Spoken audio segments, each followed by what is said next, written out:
Indonesia is currently facing multiple environmental crises that can no longer be ignored. Forest and land fires occur annually in Sumatra and Kalimantan, causing transboundary health, ecosystem damage, and mass health problems. In addition, floods and landslides have become annual disaster that cripple many regions. A clear impact of forest destruction and uncontrolled land conversion. In big cities like Jakarta, air pollution and tidal flooding are serious threats due to sea level rise and unsustainable spatial planning.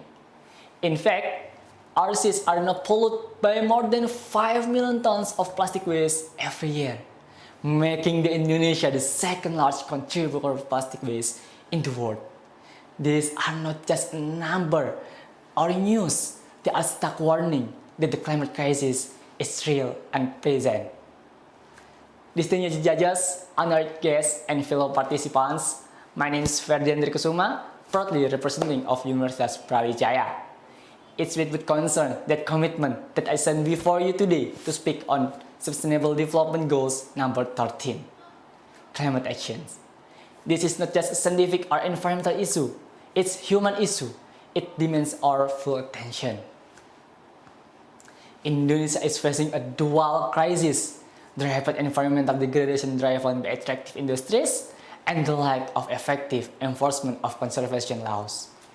While policies exist on paper, enforcement is weak. Local communities often lack of a voice in development decisions that directly affect their land, air, and water. Additionally, extreme weather events like floods and drought have become more frequent, hitting farmers and coastal communities the hardest.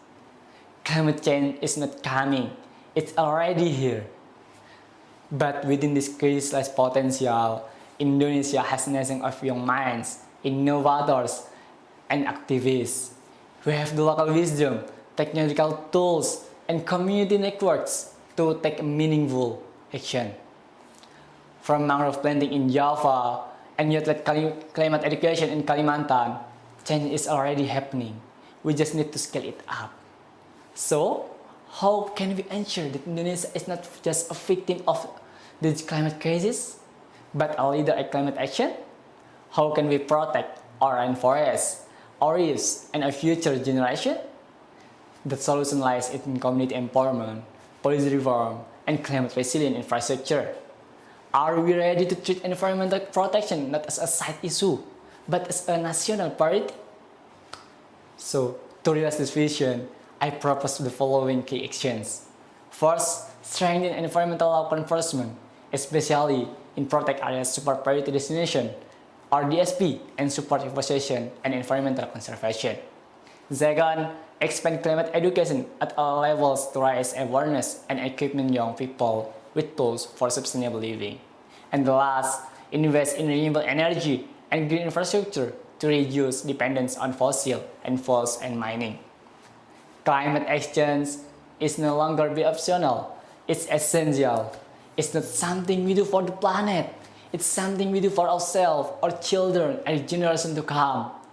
Indonesia must rise not only as a regional leader, but as a global voice for environmental justice. Dear audience, thank you for your attention. Let us protect what is sacred, fight for what matters, and ensure that Indonesia is not just beautiful, but livable for centuries to come.